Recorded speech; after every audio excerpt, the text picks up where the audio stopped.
the unbelievable story of how one woman made millions of dollars by stealing and reselling children.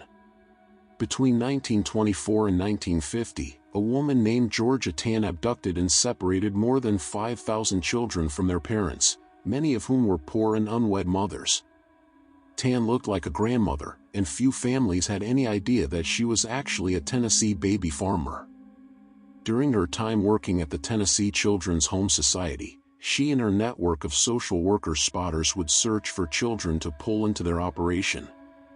With the help of politician friends, Tann was able to legally separate parents from their children by citing neglect. The most attractive children were sold to wealthy families, including celebrities. Hundreds of unwanted and unadoptable children died under Tann's care, often due to neglect and starvation. It's believed that some of the children's bodies may still be buried on the grounds of the children's home where Tann operated. Tann spent more than 25 years kidnapping children and profiting off of the poor. Although she isn't the first woman in history to separate children from their families, her story is one of the most bizarre and disturbing out there. Tann allegedly molested some of the girls she abducted, and sold teenagers to single men who were possible pedophiles. She ordered older kids to sit on men's laps and say "Daddy." Some children were bought by adults to serve as farm hands or domestic servants, and others were neglected by their new families, enduring beatings, starvation, and sometimes rape. One of the children Tann sold off, Jim Lambert, recalled Tann removing him and his 3 siblings from their mother in 1932. He was later abused by his adoptive mother, and when he finally found information about his biological mother, he found out she had already died. In the late 1940s, the Tennessee governor tasked Attorney Robert L. Taylor with investigating Georgia Tann and Judge Camille Kelly, who helped Tann push through suspicious adoptions. What Taylor found was hard to believe. When he visited Tann's orphanage, Taylor noted, her babies died like flies.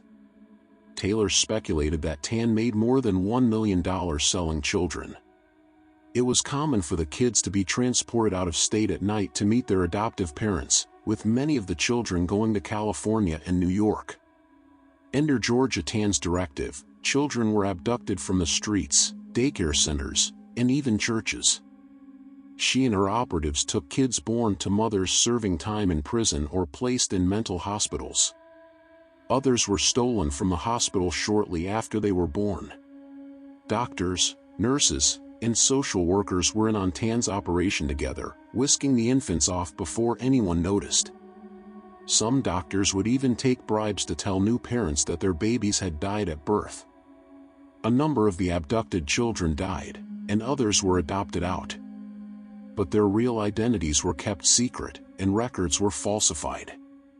Few would ever reunite with their birth parents. While Georgia Tann was executive director of the Tennessee Children's Home Society, numerous children died under her care. At the time, the infant mortality rate in Memphis was considerably larger than anywhere else in the United States. It's believed that as many as 500 children died due to disease, inadequate care, and possibly abuse. Professional wrestler Ric Flair, who was born in Memphis in 1949, was reportedly one of the many children Tann had snatched from unsuspecting birth parents. In 1950, the governor of Tennessee held a press conference informing the public of Tann's crimes. Yet, most of the children she placed in adoptive homes were never reunited with their biological families. No effort was made to reconnect parents with their children.